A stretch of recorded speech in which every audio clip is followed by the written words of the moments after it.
Comrades, thanks for having me back here again to speak on this topic.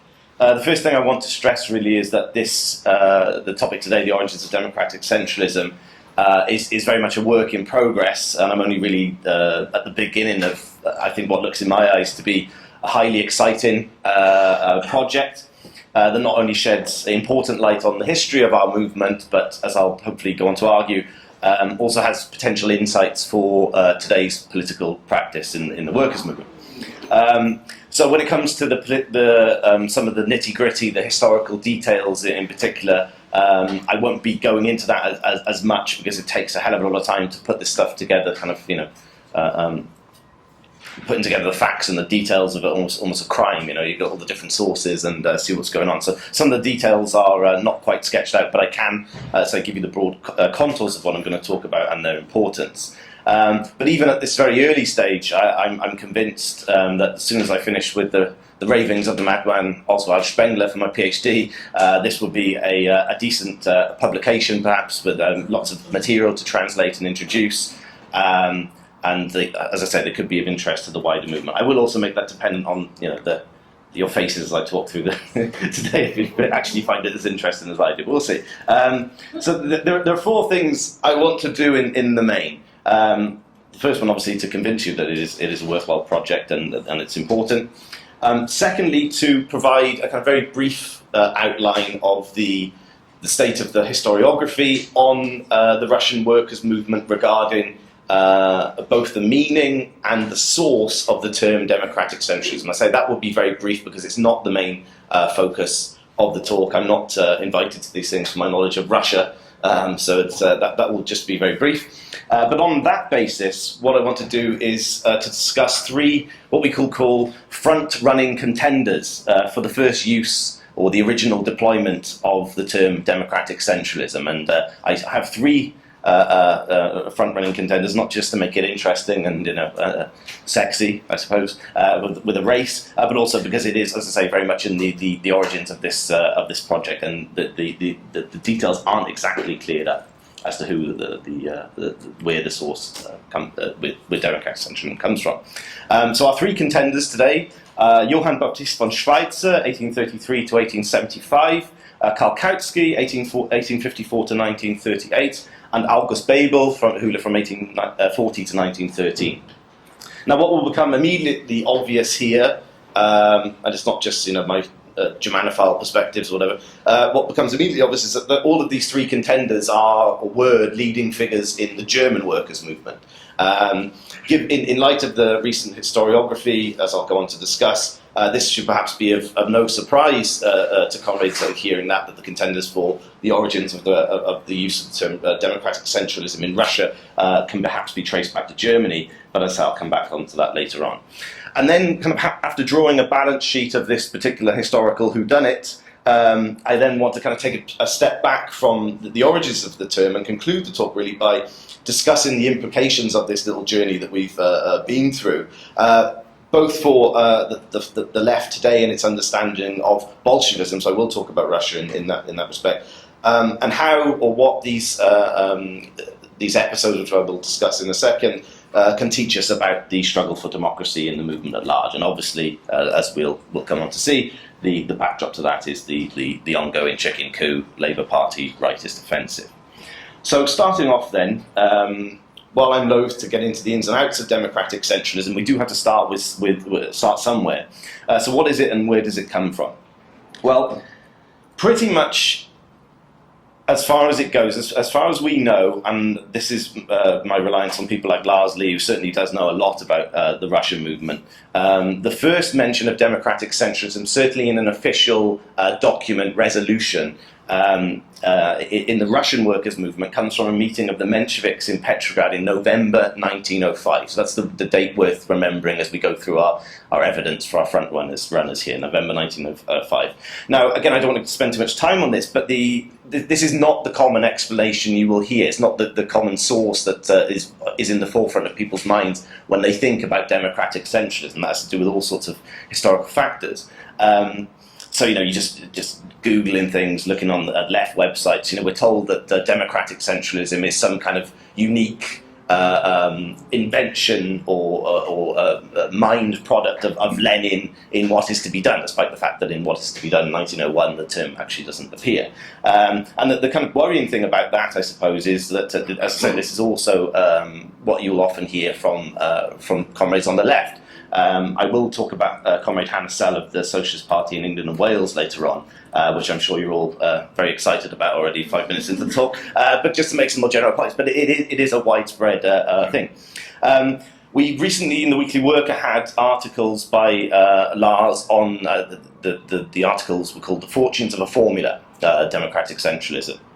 And he makes the argument, and we just have to go along with him in this. I don't read Russian. I'm sure that many convicts here don't read Russian either. But we have to go along with him to a certain extent. That in 1905, in this Menshevik Congress, the term is a bit of a bolt out of the blue, as it were. It doesn't surface before in the Russian movement, and it doesn't have any linguistically Russian precursors. That's Lars's argument. Be that as it may, I thought I'd just quickly read out the translated Menshevik resolution into English, obviously, the English version. This is November the 20th, 1905, key dates. The RSDLP, Russian Social Democratic Labour Party, must be organised according to the principle of democratic centralism. All party members take part in the election of party institutions. All party institutions are elected for a specified period, subject to recall, obligated to account for their actions both periodically and at any time upon demand of the organisation which elected them. Decisions of the guiding collectives are binding on the members of those organisations of which the collective is the organ. Actions affecting the organisation as a whole, i.e. Congress's reorganisations, must be decided upon by all members of the organisation. Decisions of lower-level organisations are not to be implemented if they contradict decisions of higher organisations. And while this is something, as I say, in terms of the Russian movement that is new, in terms of the appearance of the term democratic centralism, very soon after that, so it's December the 12th to 17th, so a couple of weeks after that conference, there's the Bolshevik Majority Conference, and there's a resolution on party reorganisation. And that also includes, for the first time, the term democratic centralism. And this is part of a process against the backdrop of the 1905 revolution, where the two factions of the RSDLP are looking to reunite. And that happens in 1906, again, with a mention of democratic centralism in the organisational statutes. So how to explain it? Well, in the Paul Leblanc's Lenin and the Revolutionary Party, from which I've read out these two translated resolutions, Leblanc quotes the bourgeois Cold War historian of Russia, which is always a risky thing to do, particularly when it comes to Lenin, as I'll go on to discuss, Leonard Shapiro, and he wrote the following. It would be recalled that, in the Russian context, the phrase, democratic centralism, was of Menshevik origin. Historically, the phrase originated in the German social democratic movement, I think that's true, and was first used in 1865 by Johann Baptist von Schweitzer. Okay, so this is now we come to suspect number one, von Schweitzer. And in the past few days, I've been leafing through a multitude of documents from the early years of the German social democracy before it united into what eventually became the SPD, to try and find some kind of hard source evidence for some of the claims, because these claims are repeated in other contexts as well, that von Schweitzer was the first person to use a term of this sort. The German apparently is Demokratische Zentralisation, so democratic centralization. That was the term that Schweitzer apparently deployed in 1865. And maybe in the discussion, the native German-speaking comrades can correct me on this, but I always found that the term Demokratischer Zentralismus, as was kind of bandied about by the SED in the German Democratic Republic for everything from TV to farming or whatever, it sounds not particularly German to me. It sounds like but maybe I'm wrong. You can correct me on that. But so this is the democratic centralization, which was apparently first used by von Schweitzer, and clearly, there's a strong argument in favour of this, of von Schweitzer being the man to coin the term, insofar as we all are probably aware of, and I've been talking about this for a long time, the multifarious, close political and intellectual ties between the German workers' movement and the Russian workers' movement is therefore all to see, really, certainly in the context of post-Cold War historiography, and that's become clear. And Lars's stuff in particular, but also other people. I mean, Moira Donald's book, Kautsky and the Russian Marxists, which I think appeared in 1982, so still against the backdrop of the Cold War historiography, is quite clear on Trotsky's fawning correspondence with Kautsky, written in lovely handwriting and excellent German. Dear Kautsky, tell me about this. What do you think about this? I liked your article, etc. So these kind of very intimate connections do provide an argument in favour of it originating in the early German workers' movement.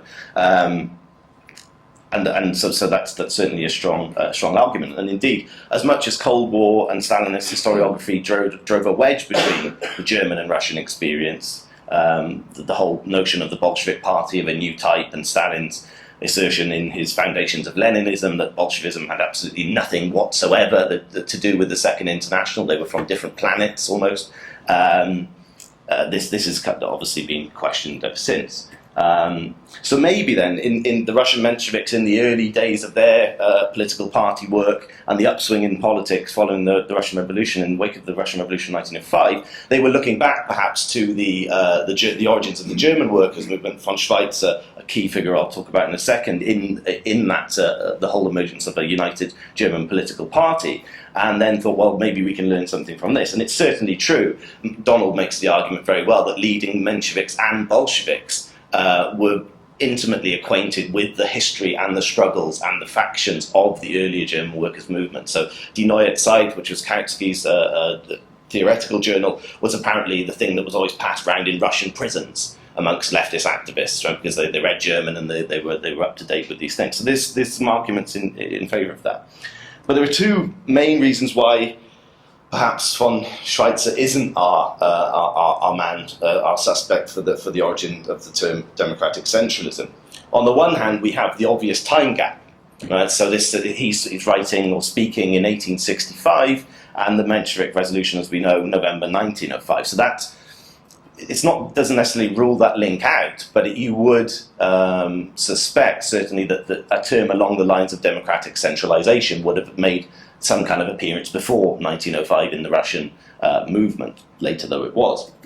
But there's, I think, a more fundamental reason that Schweitzer should be rejected, or a couple of fundamental reasons why he should be rejected as the possible source. You may not know a lot about Schweitzer, but he basically inherited the ADAV, Lassalle's organization, following Lassalle's death in a duel, of all things. Which says a lot about Lassalle. Very, very interesting figure. I haven't got time to talk about Lassalle, but yeah, he died in a duel for the Gräfin von irgendwas, Harzfeld or something, Count Harzfeld. And yes, it's very strange. But he inherited this organization, and in the whole run-up to the unification of German social democracy, was seen by not just by his political opponents on the left, but also members of the ADAB, as somewhat of a Labour dictator. And he's known, and Babel once denounced him publicly in Parliament for essentially meeting secretly with Bismarck and representatives of that trend in Germany, the pro-Prussian, fencing and dueling type trend, behind the backs of his own membership and the movement at large. So that doesn't quite cut it for me. And indeed, with the so-called Eisenachers, the Marxist trend that emerged around August Bebel and Wilhelm Liebknecht, they were quite clear in their struggle to forge a united party in Germany that coming to terms with the ADAV and uniting as a single party would mean knocking von Schweitzer off his throne, really, in the way that he treated the organisation and made things up as he went along. So from my reading in the last couple of days, while I am increasingly convinced that something along the lines of democratic centralisation was deployed by Schweitzer, what he had in mind with such a term for justifying his organisational methods and procedures is clearly a world apart from the resolution of the Mensheviks I read out in November 1905. What's also worth remembering is that the Mensheviks, despite the much maligned and much misunderstood amongst the far left today, did orient themselves to the Marxist current of the German social democracy, not the Lassallean current for the most part. So again, that kind of rules out von Schweitzer. And he was very much of the idea in 1869. He wrote in an article for the Daily Sozialdemokrat that basically he was arguing that a very small handful of people can both be a force for ill, for bad, but at the same time, a very small elite, a handful of people can do great, wonderful things. And his two examples, very tellingly again, the Jacobins, but also the Prussian Army of '66. So again, these factors, I think, speak against Schweitzer as the person who came up with the term as it was understood and developed subsequently in the Russian movement. It's more Blanquism than Marxism. And again, it's worth remembering that the fact that people like Shapiro trace back that democratic centralism back to people like Schweitzer is actually an easier way of saying, well, yes, Schweitzer was a Labour dictator, and guess who else was? A Blanquist, Lenin, right? And the whole that trend, of course, it can be traced back to there. So those are some of the reasons why I think suspect number one may not have done it. So, which moves on to our second suspect number two, Karl Kautsky. And those of you who would know me and some of the stuff I've done, I've spent a lot of time looking at the work and life and times of Karl Kautsky. And given some of the things I've just said about the competing trends within the German workers' movement, the Lassalleans versus the Marxists, etc., Kautsky is a more obvious candidate insofar as he was the figurehead in many ways of that Marxist trend within the German workers' movement. And the case in front of us here with suspect number two may be more familiar to comrades. I think it was last autumn I translated a 1904 article, again, worth remembering the dates here, 1904 article by Karl Kautsky entitled Constituency and Party. You may have seen it a while back, but you can also look it up and gather your own evidence, as it were. And basically the article, as alluded to in the title, addressed a controversy in the party whereby the ex-priest turned social democrat revisionist Paul Görer stood down from his... he dropped the mandate, basically. He refused to stand again in Saxony. And there was a whole hoo-ha, very complicated, again I'll spare you the details, about who would replace him and whether he should actually stand again. And he was very critical of, as a revisionist, very critical of various areas of the majority SPD's policy, certainly when it came to the naval bill, policy on imperialism, etc. He was a critic from the right and was talking about the need for a sensible military policy, etc. And other people like Max Schipper were involved in these debates at the time. So there's a clash that really defines certainly the first decade of the 20th century in the German SPD between the radicals and the revisionists. It's slightly more complicated than that, but that will do for now as an overview. And so Görer was defended by the so-called revisionist right in their kind of factional journal, Sozialistische Monatshefte. And the case of the rights, particularly by a guy called Wolfgang Heine, who's not that very well known, but was an SPD legal expert and parliamentarian, their basic argument was that, look, whatever we think about this issue, Görer is respected locally. The local will of the party must be upheld at all costs. It's not right for just because the majority of the party disagrees to intervene in this particular case. Localism, the local party must take precedence. And indeed, when we think about the content of the November 1905 resolution about lower and higher bodies, the parts and the whole, democratic centralism, it's clear that the case we have in front of us, Kautsky's response to this, the so-called orthodox Marxist response to the revisionist attack, it clearly bears some of the hallmarks of what became known as democratic centralism in Russia. Just a few points from the article. Again, it was in the Weekly Worker last autumn. Kautsky talks about majorities and minorities in the SPD.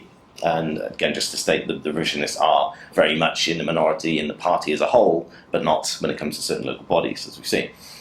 Kautsky says, however, if there's one democratic principle, then it is this: the majority must be preponderant over the minority and not the other way round. In our particular case, the majority is the party as a whole and the minority is the constituency party. Let us not forget that we have gone beyond the feudal representative system where the individual delegate acted as the representative of a particular locality. The Reichstag deputy is the representative of the German people, not of a constituency. And as a party man, he is the representative of the party as a whole, of 3 million people, not of the 10,000 or so who have voted for him, and that's got a certain relevance, and we'll come back to that. He's given a platform from which he not only speaks to his constituency, but to Germany as a whole. And what he does and does not do in the Reichstag reflects not merely on his constituency, but on the party as a whole. Whatever he does well has a positive impact. Whatever he does badly embarrasses or compromises it. And again, this is a slight at Gerber. The selection of each and every candidate to the Reichstag is thus an important matter for the party as a whole. But since the party cannot deal with this very well itself, he's talking about the growth of the party and the fact that it's doing so well electorally. Now there's an increasing demand for candidates, for suitable candidates, particularly in rural constituencies. Its representatives must do so. Those who consider, and this is the half a smoking gun, a semi-smoking gun, those who consider this too bureaucratic or centralist, zentralistisch in German, may propose that candidates be determined by a referendum of all party committees, and then he goes on to critique that idea. So there are tropes there in terms of the majority, minority, the party as a whole versus its sections that clearly point to Kautsky as a suitable candidate. Although, as of yet, it's not in this article, but there's obviously a lot more material I have to read around this article. The Democratic Centralism or something along those lines isn't spelled out in full. Although, as I say, the use of centralist, bureaucratic is obviously words that are being bandied around in the heat of the factional fight of the time. And again, it's just worth proceeding to say a few more things about why this is important to Kautsky. I've talked about in the past, not this venue, but at Commerce University, about Kautsky's take on democracy. And for Kautsky, really, the importance of the Social Democratic Party is that it can become the lever with which to break or undermine the faux democracy of bourgeois parliamentarianism, where elections become not a means of deceiving the masses, but of potentially liberating them. And there's a nice quote here in terms of, again, may make you think of certain Chuka Umunna on the Daily Politics or whatever, the individual freedom of the MPs, right? I am elected, or the coup people are elected by 9 million voters, and you wouldn't have got any of those votes without the Labour Party name, by the way, cough, cough. But this kind of thing, I am beyond criticism, I am great. Don't you know I studied law, so there we go. Here's the quote. So the voters, however, so this is Kautsky's critique of bourgeois democracy, the voters, however, are only sovereign during the election. Following the election, all the power at the masses' disposal is handed to the person elected, who does with it what he, of its time, likes. He can sell out and portray his voters as he sees fit. Nothing stands in the way of his free development of his personality. He is free until the next election and can carry the democratic principle to the height of absurdity. His voters have no power to restrict his intellectual freedoms, all these tropes from the writer come up with. He cannot, of course, take things too far, otherwise he will not be re-elected. But his successor probably will not do a better job, and, after all, the electorate has such a short memory. If he behaves himself in a way that is to some extent friendly towards the people, then this can cover quite a lot. And finally, long periods between elections, i.e. putting up and shutting up for 4 years every time before you vote again, are part of the essence of modern parliamentarianism. So the rights of the individual are not infringed upon. So you see what Kautsky is getting at here, both in terms of democracy at large, the role of elections, but also the role of democracy within the party, and how it sets its elections, how it puts out its representative, how it sets out its agenda. And so he basically is clear that we're not talking about the freedom of opinion of the masses, we're actually talking about the freedom of the action of the leaders, the elected representatives of the party as a whole. And German social democracy not as just a national party, but an international one as well, with an international perspective. Yes, so that's a brief summary of the article from 1904. So this is spring 1904, and there are, again, not just for the reasons I've outlined, there are key factors or key indicators here that would point to the importance of this article and these arguments around democracy and centralism within Russia. And indeed, in one step forward, two steps back, and again from early 1904, Lenin argues that the undoubted tendency to defend autonomism against centralism is a fundamental characteristic of opportunism in matters of organisation. And this is almost paraphrasing word for word, or even translating him into Russian. Kautsky, in the article I've just described, he says that one thing the revisionists are united on, whether across the board, is actually the question of autonomy against centralised democracy, etc., which is interesting. And as I say, even though Heine is basically forgotten as an individual today, his polemic, his democratic comments on the Gura case in the revisionist journal Socialist Monthly, does deploy the terms of the centralisation of the party, Centralisierung, and also did have a wide currency. It wasn't just a kind of esoteric polemic in a socialist journal. Robert Michel, who writes about modern political parties and the tendency towards oligarchy, he actually uses this article in one of the chapters describing bureaucracy, etc. And also I found a reference to it in Zinoviev from 1916. The social roots of opportunism, I think, is the book. So it clearly had wide currency as well. It was a large controversy within the movement as a whole, and was seen as important for the development of German social democracy, whichever way one looked at it, Zinoviev or Michel. Okay, having said all that, though, the one thing that really, again, seems off here, well, two main factors. One, we still don't have the full democratic centralism deployment as a term, although the arguments are clearly there, which is different to the first case. But the timing is also slightly off. This is January, so this is spring 1904, the Menshevik resolution, November 1905. Which leads us seamlessly on to our third suspect, August Bebel, because in this particular case, the unfolding controversy within Germany is almost concurrent with the adoption of this resolution in November 1905 in Russia, and it involves August Bebel. August Bebel, again, kind of largely forgotten figure, but absolutely central to the development of German social democracy right from its origins, as a parliamentarian, as a deputy, came from very humble working class beginnings, fought his way through the cooperative and trade union movement, etc. And he was really the political hitman of the centre trend of social democracy, for which Kautsky was the main theoretician. And if you know your Lenin, type in Lenin and Bebel in an encyclopedia, you see much praise for this is how Lenin saying this is how we must do parliamentary work. This is why we need a legal party, because we can. I think what's the phrase he's used? We can have 1 million Bebels. Something like that is a hyperbole. But he says we want these people, and that's why we need a political revolution in Russia, because we want the conditions in which our party can become huge and create people like Bebel. It's not to say, of course, that Bebel's beyond criticism, but he did very much embody that idea of partyist Marxism. And Bebel, as a member of the Reichstag and also the Parteivorstand, the leadership, is involved in a dispute, as I say, in the autumn of 1905, which has very similar themes to the last case we looked at in terms of autonomy, centralism, democracy, majorities and minorities. But it doesn't actually refer to the SPD's. This controversy doesn't relate to the SPD's parliamentary practice or its candidates for elections, but actually another significant area of its work, which was its press.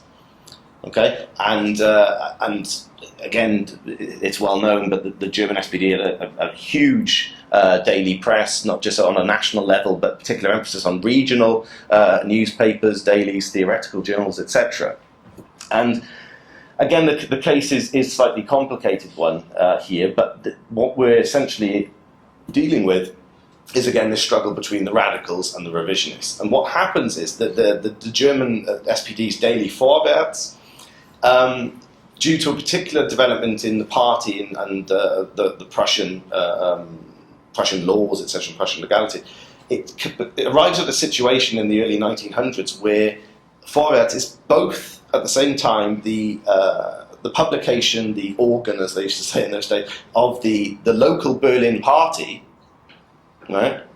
But at the same time, it's the national daily of the SPD, and this leads to you can almost see the fault lines developing. This leads to a controversy because what happens is there's by about 1903, 1904, over some of the questions I've discussed that divide the revisionists and the radicals in terms of imperialism, the naval bill, all sorts of questions. You have an editorial board that's effectively represented more of the local organisations and the local party that's majority revisionist. Okay, and as these struggles begin to develop and heighten, you have essentially a quite untenable situation that goes on for quite a number of years, where there's a block vote at each editorial board meeting, because that was the way things were run in Forvet. So the revisionists would turn up, whatever happened, 6 votes. The radicals would turn up, and there'd be 4 votes, and that was pretty much it. So there were a number of ways in which the party tried to address this matter, and you'll see pretty much right from the late 1890s through to this particular controversy, Forvet always comes under a lot of flack, not just because it's the national daily as well as the Berlin local, but because of its editorial line, because, as one of its representatives said, we wanted to adopt a very neutral, measured line in the revisionist controversy when Bernstein comes out and says, well, the programme's all kind of nonsense, right? They wanted to be neutral. So it's the constant source of criticism at party congresses. Babel in particular is at the forefront of that. And there's this goes on for a while. There's a nice little example as well I thought I'd just give you, where when she's writing for Die Leipziger Volkszeitung around the Liebknecht must still be alive. It's the early 1900s. Rosa Luxemburg, in a lovely example of this criticism of the revisionists in the editorial board of Forvet, she basically says, look, Liebknecht, who's still alive at the time in his last years, the kind of editor-in-chief, I suppose, while that post was still around, Liebknecht used to get all these people and drive them out. Read their nonsense. It's vacillating. It doesn't take clear position. This is meant to educate our comrades, but it's just a gooey mess. Get rid of them. Turns out it was an unsigned article that was actually written by Wilhelm Liebknecht. So there was a big controversy at the time that she was arguing, Liebknecht used to drive these people out, and he's like, I actually wrote the article. So that was a nice little insight into, but what it provides insight into is the struggles around the publication and the direction of the party, and all of that was quite heated. And Liebknecht was in an interesting position because he was, until 1903 when he died, I think it was 1903 when he died, he was also the chief editor, so he was a kind of go-to man, a liaison person between the party leadership, the press commission, both national bodies elected at the conference, and the local Berlin organisation. So it kind of worked for a while to diffuse these tensions. But when he dies, that post effectively dies with him, and the tensions on the editorial board become untenable. So I think it's in 1905, in the run-up to the Jena Congress, the party majority says, we need to deal with this situation as soon as possible. It's untenable that the editorial board is not in line with the party majority, and Babel is quite clear in some of the things that he writes and says at the time, we need to make a majority on that editorial board, because your views are not reflective of the party majority as a whole, in all the resolutions that we've passed, in all the things that we've done, and we need to change that situation. And then things get, as they invariably do, very, very messy, right? Because as much as I'm critical of the revisionist right, I just want to give them a slight kudos, because this is the collected documents of the entire dispute in the autumn of 1905. So you don't just get the writings of the revisionist editorial board members, such as Kurt Eisner is the most famous one. He was assassinated in Munich in 1919. People like him, but you also get the correspondence with the party leadership, Babel's speeches, Babel's articles, and it's a very useful thing. But as you say, as I said, these things invariably become quite messy. and this talk, it's very kind of German Kaiserreich situation for a factional fight. But, there's people found standing outside the door listening in on meetings between the party leadership and the press commission because the editors weren't invited, not very happy about that, these secret meetings. Then you get the standard, the classic thing, again, within the context of early 20th century Germany, that the majority on the editorial board, the revisionists, start leaking information to the press, not just the party press, but more generally, and it all gets a bit messy. And from what I've seen, actually, I don't think either side covers itself in particular glory, actually. It is a very, very messy affair, but it does nonetheless get to the core of these questions that the Menshevik and the Bolshevik resolutions of 1905, respectively, are trying to grasp and deal with. The question of autonomy, localism, centralization, etc., etc. And really, what we've got here in terms of the timing of the whole affair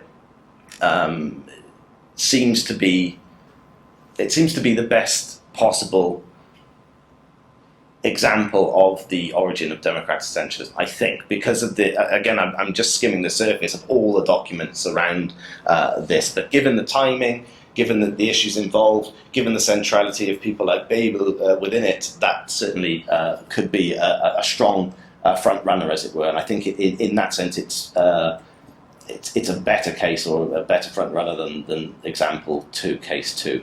And interestingly enough, as well, just you get a flavour of the language used on both sides here in this wonderful little pamphlet. And what's interesting is that it soon becomes all about August Bebel, and so Bebel is the one accused by the right of Blanquism, and it's very reminiscent in terms of the language of the early 1900s disputes around Lenin as well. The Lenin, the wire puller, as accused by the Mensheviks, the Blomqvist Lenin with his behind-the-scenes manoeuvring, etc. So there is almost in theme and language and feeling to the whole affair as well. It is very reminiscent of some of the early struggles in 1900s Russia. So I think that, as I say, I don't have a fixed answer to give you, unfortunately, today, but there are 3 cases. I think the third one is probably the closest one, but we shall see. And just another note quickly on that as well. In the 1906 Unity Congress, I think it was April the 25th, 1906, when the Bolsheviks and the Mensheviks come together and unite properly again. The Democratic Centralism was agreed by both factions, obviously, because just a few months later they both put it in their particular resolutions.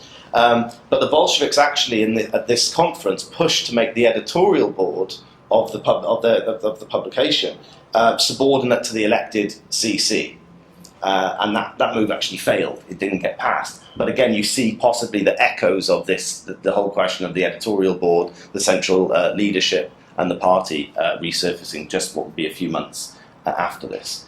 And just to underline the point, I suppose, for those still in doubt about these close links, and the fact that Lenin clearly took the side of those like Bebel and Kautsky, one of the few occasions that Lenin writes of democratic centralism between 1912 and 1920, that is to say in 1915, he explicitly mentions the German party, which has come under lots of criticism, obviously, for the civil peace. He says, "We defend always in our press the democracy in the party, but we never speak against the centralization of the party. We are for democratic centralism. We say that the centralization of the German labour movement is not a feeble, but a strong and good feature of it. The vice of the present Social Democratic Party of Germany consists not in the centralization, but in the preponderance of the opportunists after their treacherous conduct in the war." So that, I suppose, those are my 3 case studies, and presented some of the evidence, not all of it, but clearly I think we're looking in the right place, if I can put it like that. The answer isn't obvious yet, but I think that we are looking in the right areas. But in the last kind of 5 minutes or so, what I wanted to do was actually take a step back, because you go into these things, you're looking for particular terms and expressions. It's easy to get slightly lost, I think, about the issue at hand, democratic centralism itself. Because maybe focusing on the origins is kind of slightly, it's like the original writings of Muhammad or something. There is, you can get that impression of you're searching for something holy, and so I think it is important to take a step back for that. Having spent a lot of energy, and I hope to spend a lot more energy on this. I think it's a fascinating question. There is the danger, perhaps, by looking at this, of getting caught up with it too much. Just to address that, I wanted to just move away slightly. Because democratic centralism, as I alluded to earlier on, and Hannah Sell is coming, don't worry. As I alluded to, it's not as if the left doesn't use the term like democratic centralism enough. I mean, it throws around all the time. You just look at the Marxism you mentioned. The SWP will always have. Back in the day, it would have been Harman. Who does it now? Kalinikos. Ian Birchall. That's when things went slightly not according to plan. But there is this. So that's the point I'm trying to make, is that it's clearly an important concept, but maybe we get lost in it by treating it in such a way. But the fact is, as much as the left talks about it, it doesn't exactly facilitate greater understanding of the concept, unfortunately. So I just wanted to finish with a few thoughts on this.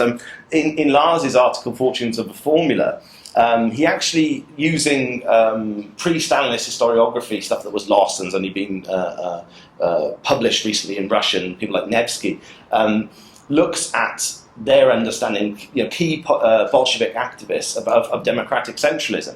And actually, also by going through Lenin's stuff, the term itself doesn't feature that often. And what Lars argues is that really the only times in which democratic centralism could flourish and blossom, it's obvious when you think about it, are during the 1905 revolution, with conditions of more open conditions and possibilities for the movement to organise, and in 1917 itself. Obviously, you get the early 20s where the focus is different. It's on centralism, not democracy. But I think that's interesting to note, because while these things are key to our understanding, it's not as if this wonderful guiding thing that only once when we found it, the origins, will everything be great, because it's also about understanding the particular application of the term, its particular evolution, etymologically or politically, and so forth. So that's that I just wanted to briefly make that point. And to be honest with you, when it comes to the left in terms of its understanding of Bolshevism, this is my argument, that democratic centralism and the questions that it throws up really are just part of a general malaise, if you like, a very lazy, non-serious attitude to our own history. And okay, I promised you, now's the time. There's a wonderful, I think it's actually a legally recorded video of Hannah Sell speaking at a London Socialist Party forum, I think in about 2012. It was the time when they were having this debate about democratic centralism. You may remember it, you may not remember it, that's fine too. But she was talking, and it was.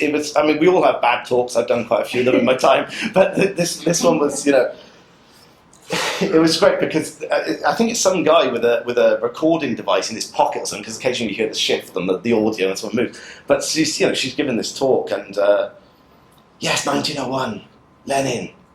What has he done? It's a great book, still relevant. I agree, Hannah. Yeah, this democratic centralism, and then one guy just said, but it's the first people to use it were the Mensheviks, and and then it carries on, and basically she essentially argues this, and it's just absolutely bizarre, and again completely against the kind of tradition I've sketched out here in terms of democratic centralism, both in Russia and in Germany, the need for democracy, but also for centralisation.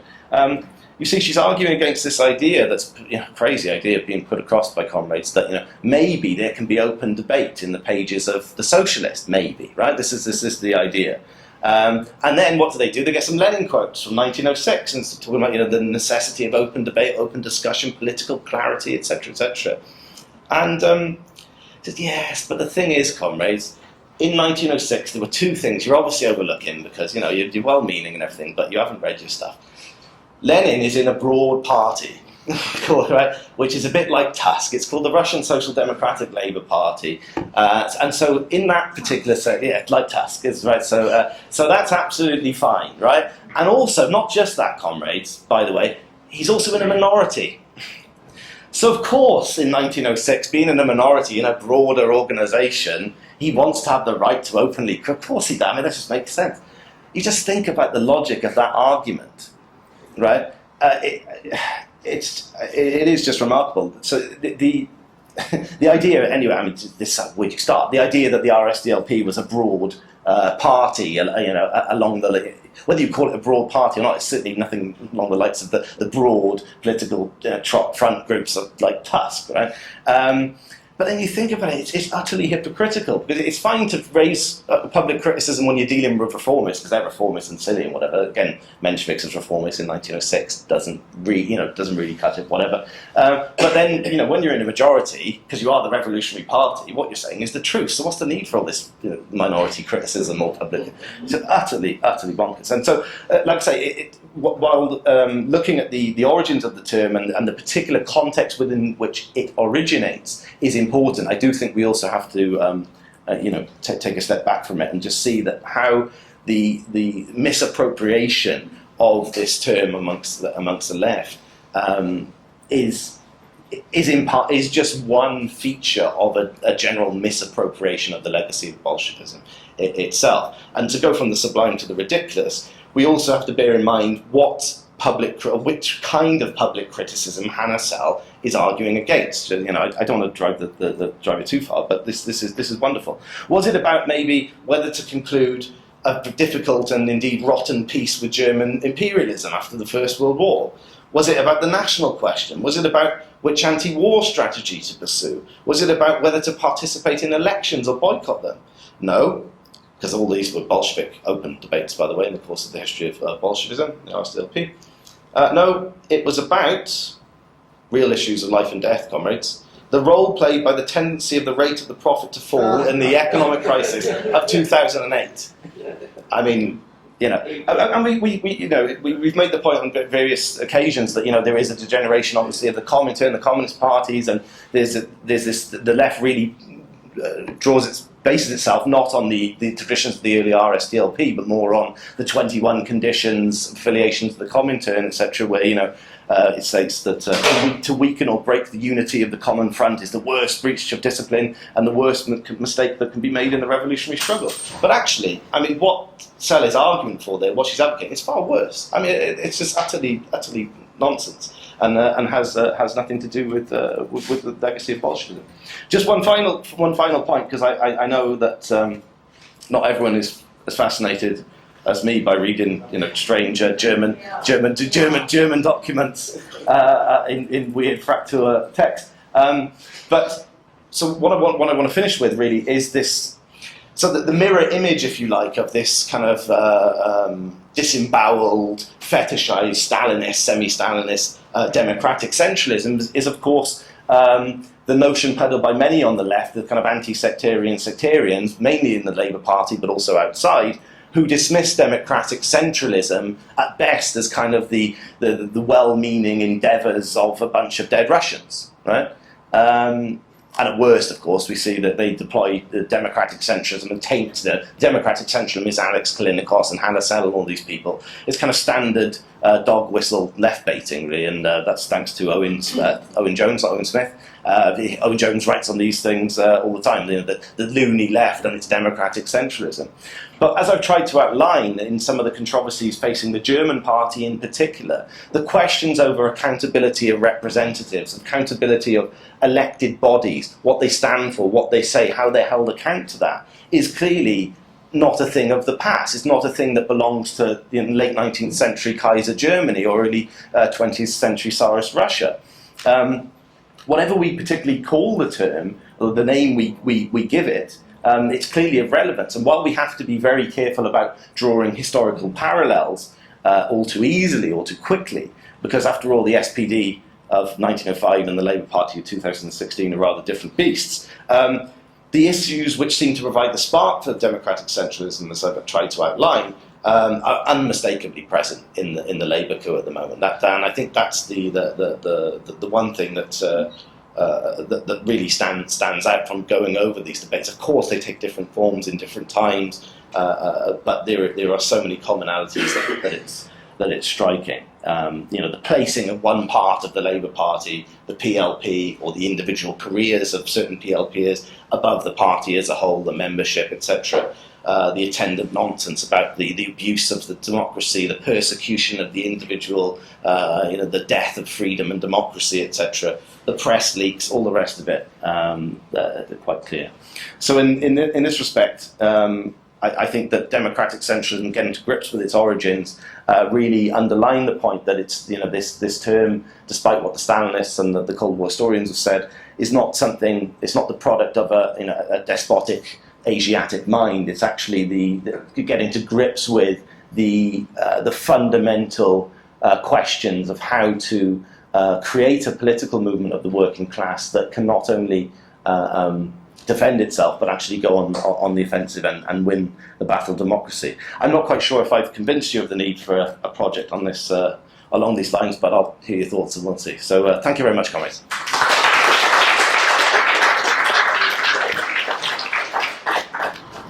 I don't have a lot to say in terms of the discussion, but there have been some good points raised, so I'll come back on them. I mean, yeah, the Hannah Cell thing, I agree. I apologise, Hannah, for choosing you. But it's just something I was coming across when researching the recent controversies in the left on democratic centralism, and the TAF and people like that. I agree, are no better. But the fact is that the common understanding on the left, there are different variants of the same theme, essentially. So pretty much of all the people that we're coming across on the left. Might not be quite so stupid, but there is a common underlying template, and I just think it is just baffling. I read Peter Taft stuff on the militant split in the 90s is actually useless. I mean, it's terrible.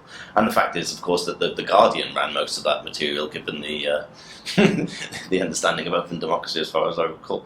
On Moshe, yes, it's a Babel. No, not that I've seen, and might give some slightly more context to it. So there are obviously different fora where these various protagonists will speak or write, etc.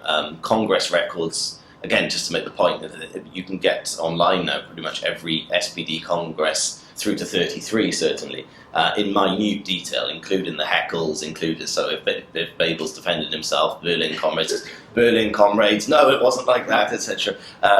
So it's all spelled out. So there's that. There's also the more theoretical articles. Hello. In Die Neue Zeit, as far as I can see, there's nothing in there around the period, because again, Die Neue Zeit is available online on the Ebert Stiftung's website, and they're in the process currently of, and this is a key source, that they're in the process of digitalizing Vorwärts. And Vorwärts would have what I like to call its party notes. I'm sure that wasn't what it's called, but there's a political statement. I think pretty much on the front of every daily paper there will be a political section saying this is the latest lay of the land when it comes to, say, a particular controversy in the press or something's happened in the party. There will be a short column, and again, the writing will be not that big, so it'll probably be about 1,000 words, but a short column making statements as to what's been going on. So that's also a possible source. But in terms of Babel himself, despite using some of the rhetoric and the language that I've described, I haven't pinned anything out. But as I'll come back to Mike's point about Jena in a second. On Dictatorship of the Proletariat, I mean, Draper's book is brilliant on that. Hal Draper's book on the uses and abuses of Dictatorship of the Proletariat, and I think that I'm in two minds about it, because when it comes to democratic centralism, because I think it is important, even if only in a provocative way, to say, I am a Democrat. It's why I call myself a Leninist. I mean, I don't really fall on my sword to do it, but it's more to actually provoke people into having an argument, in a certain sense, But I agree that the whole cloud that surrounds some of these terms, democratic centralism in particular, as I tried to point out, is it does befuddle things and confuse things, and you are likely to be misunderstood. But then I want to be in a position at least where I can at least try to explain myself. So sometimes you have to go on the attack to do that. But I do agree, and it is a tragedy really that just how ossified and meaningless these things have become. But again, that's the history of the 20th century and where we are now. I mean, as I say, but anything in the GDR. You always see Democratic Centralism, this Democratic on the TV, on the agricultural reports, and it kind of becomes an absurdity, and that's kind of where we're at today in a strange way. So, so I do agree, handling care and all the rest of it, but I still nonetheless think we have to have these out and state what we're trying to mean with it. So yeah, I do agree. You should pick your best opponents, and John are right on that. That's fine. Yeah. So and it is. So there are a number of. Well, I like the image of the streams into the river, or the confluence of different common denominator controversies or whatever. I quite like that idea, because there is the question, as Mike rightly pointed out, possibly a fourth candidate in terms of the actual restructuring of the party organisation. You've still got the question of Prussia as well, and yes, but also the question of the women's organisations, for example. You couldn't have. And this as well. You couldn't have organisations. You'd have to have one person who would be the trusted representative, and that was true also of various party organisations. It was kind of a very strange structure, and getting to grips with that, as you can imagine, is quite complicated. We've got all these different party bodies and how they evolve. But I would say that it's not just about localism and autonomy in a sense, because I think that's certainly the main thrust of one of the main thrusts of the Kautsky 1904 constituency and party situation. I would say there is more of that, and again the emphasis is on centralism versus autonomy, and he talks about developments as well in the European workers' movement more generally, the influence of anarchism and the revisionist movement across the board. But I think the general principle is, how do we ensure that the party majority, as reflected in the party congress and the resolutions it's passed, finds expression at all levels of the party, even in a time when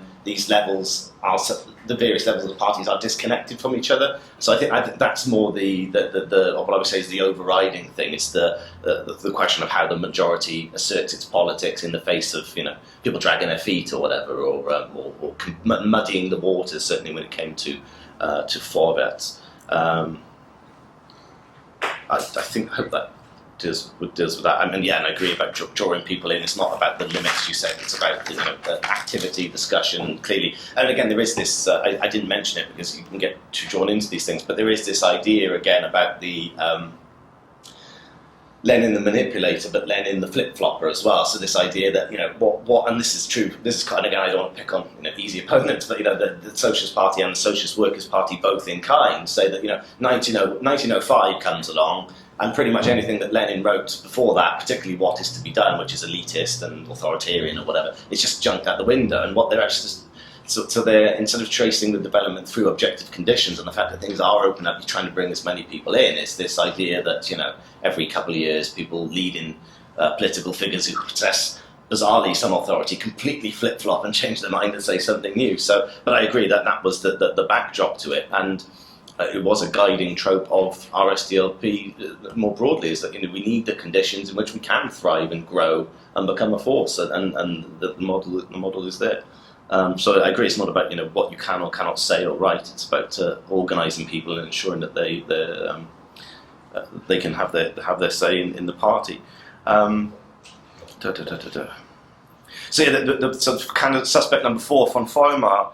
Interesting, yeah. You probably would have seen from the absence of a discussion on Vollmar. I haven't actually got round to reading the Jena protocols yet. I've got them on a PDF in my computer, and I'm sure, given the fact that the reorganisation of the party and the Forvets controversy, there'll be something more there. So as I said at the start, I'm still very much scratching the surface, trying to find more material around this, whether it is in Forvets or in one of the congresses. But that is interesting. I didn't know that about Vollmar with the maximised democracy.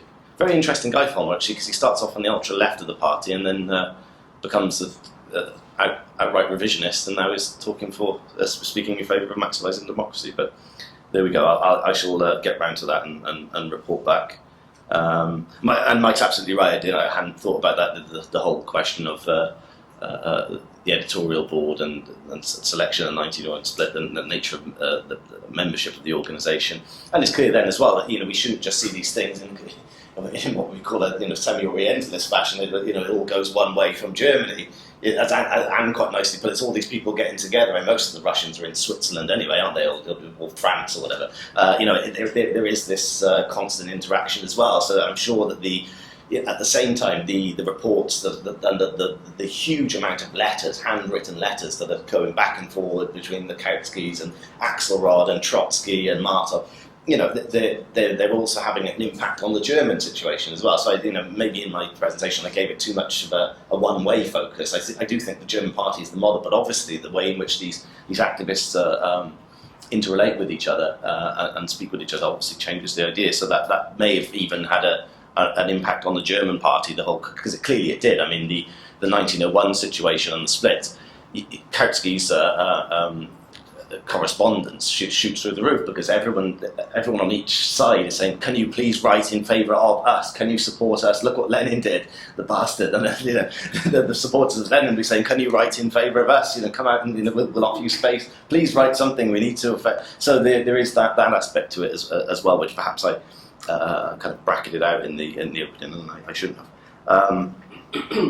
Yeah, Bolshevik history, of course, goes beyond 1917, 1918, and of course, as I said about the 21 conditions, there is a real material situation and acute struggle and civil war. These decisions are made, but as much as it's about not projecting those back onto earlier things, and certainly not taking it as a model. Yeah, I agree with you.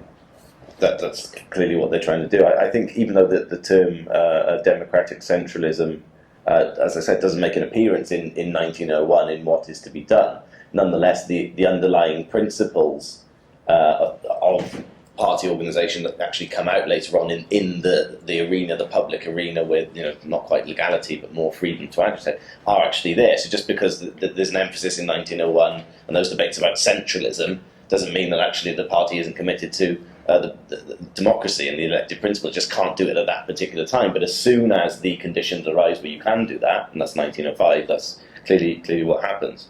On Pan, I mean, yeah, these things always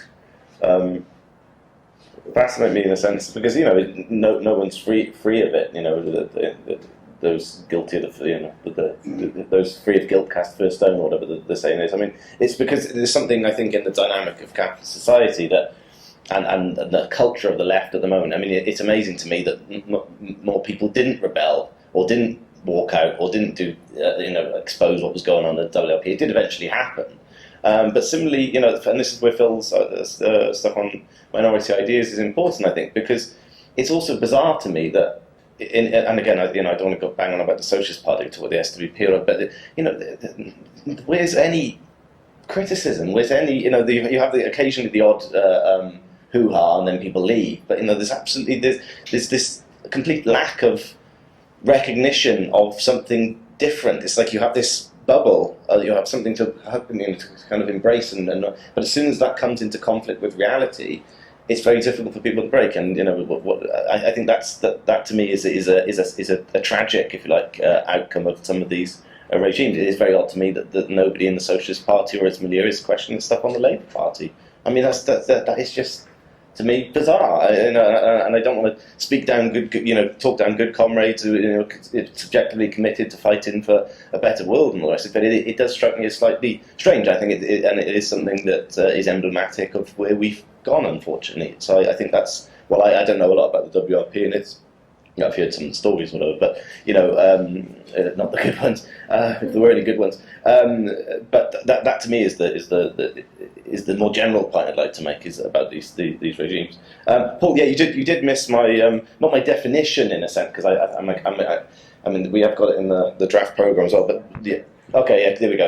I'll hand over to you in a second. So, but I started off with the Russian resolutions in 1905. So the Mensheviks and the Bolsheviks. and the idea of the elective principle, the fact that the part is subordinate to the whole, etc., callability, and I'll bring John in a second in the draft program, but also the thing about congresses and how to enforce Congress decisions. I'm just looking through the 1906 Unity resolution here, and it's talking about certain proportion of the membership for recallability for a conference, and can call a Congress, a certain section of the leadership, etc. So I think there is no kind of magic formula in the sense that you can think of every possible contingency. And here I agree with some of the points that Yasmin's made. Life is too rich and and confusing and ever shifting to actually say, right, okay, Paul, here we go. Nonetheless, I'm going to get John to read out the definition of the TV draft program, but there's no kind of eternal fixed thing that you can go back to. But clearly, the emphasis on recallability, accountability, also applies to party congresses, other party bodies that organise the Congress. I mean, we've got very important elections at the moment to the is it the Conference Arrangements Committee? Is that the NEC? The NEC. Obviously, the NEC and the Labour Party are pretty important given what's going on recently, but also things like the banal sounding things like the Conference Arrangements Committee. Very important bodies in terms of congresses. What gets put on conference? How you can hold them account, etc. So I'll bring you in there, John. If that's okay. Do you want to do the? Yes. No, I was going to answer the rest, but just the quick. Fair enough. No, we'll save it. Just this, Jerry. I mean, the stuff. I too enjoyed. I really enjoyed the whole 2012 stuff because there was a lot of things going on at the time. It wasn't just history. In terms of this big discussion about the origins of Bolshevism. And Paul LeBlanc. I mean, it's a good book, but I mean, it's clearly 1912 was the origin of Bolshevism. He wrote it a long time ago. I think that's kind of being overtaken now. But this whole thing, I still don't understand it. It's because you're saying that, the problem with, fundamentally, the difference between Bolshevism in the sense of the party that led the Russian Revolution, etc., and the parties of the Second International is that the latter were parties of the whole class. And I just think, how does that work? Because, as you say, there are racists in the working class, there are nationalists, there are all sorts, whatever. The SPD had a programme that says, this is what we stand for, and in order to be a member, you must agree with this programme and fight for its principles. You can, raise criticism, etc. I don't see how they can just go then into Kaiser Germany, of all places, which is rife with anti-Semitism, with sexism, with German nationalism, pro-Prussianism, was Herr von Schweitzer, we've looked at it, and then just go, flock masses, and because it doesn't work like that, does it? There's a difference between a party of the whole class, and a party with a Marxist program that becomes mass. This both conceptually and historically. I just don't understand it. Maybe I am missing something, but to me, if you have a clear program, you can only be a member on these conditions, on this political platform, on these commitments that you have to be engaged in the party organisation. I just don't kind of see a party of the whole class versus the elite, only the advanced workers of it doesn't make sense to me. And really what it actually reflects is this, as I said, this gulf that was wedged in between the experience of the Second International and Bolshevism. Essentially, I mean, it's got complex history, but it's essentially Stalin. Foundations of Leninism says exactly that. It's we are worlds apart. So I don't get it, Joe. Sorry, but maybe I'm missing something. Julie Sherry.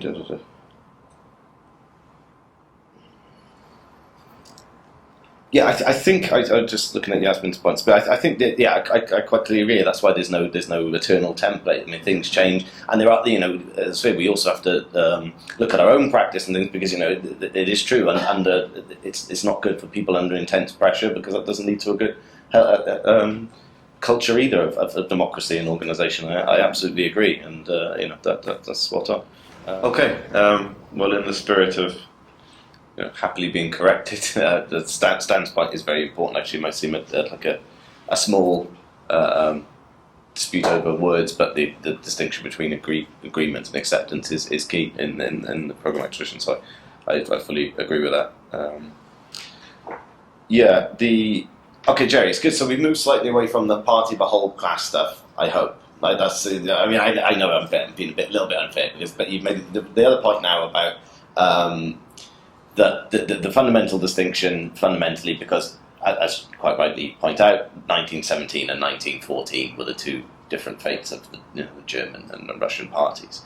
What I would say to that, though, is just read Lenin in 1914, right from the shocking news, which at first he doesn't believe that German social democracy had voted for war credits. Just read his stuff. Read when he's working with Zinoviev, and I mentioned the book earlier on, The Social Roots of Opportunism. They have a critique of the German Social Democratic Party, but it's not one that says, well, their centralism, their democracy, their program, that was all rubbish, now we need to do something completely different. No, they say, actually, for a variety of different reasons, and they tentatively, they go to sociology, they look at Michel, they go and say, what are the, they maybe look at the theory of the labour aristocracy, how does it come to pass that such a magnificent organisation is betrayed by these utter bastards of the worst kind, right? They don't say then, and I can quote you Zinoviev, I said the Third International is basically the best, healthiest, internationalist, revolutionary tradition of the Second International, even if there's not very many at the moment, and that's exactly what happens. So I'm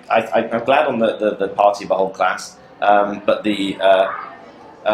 I just don't see this, this kind of what some scholars and activists call the Hegel moment in Lenin, where he just goes, hang on, I've got everything I've said up until far. The whole project I had, which was the centre tendency of Babel and Kautsky in Russian conditions, it's just wrong. Let's go and let's try and find the dialectical inversion by going to the library for a couple of days. I don't buy it, right? And it's to me, it lacks real evidence. As I say, just read his polemics. He said, I am saying what you people, particularly Kautsky, have been saying for a long time. There's a meeting in Switzerland at the outbreak of the war, I think it's in the autumn of 1914, and Lenin is absolutely scathing of people like Trotsky. Trotsky gets up and says, yes, of course we need to do action, but we can't criticise Kautsky.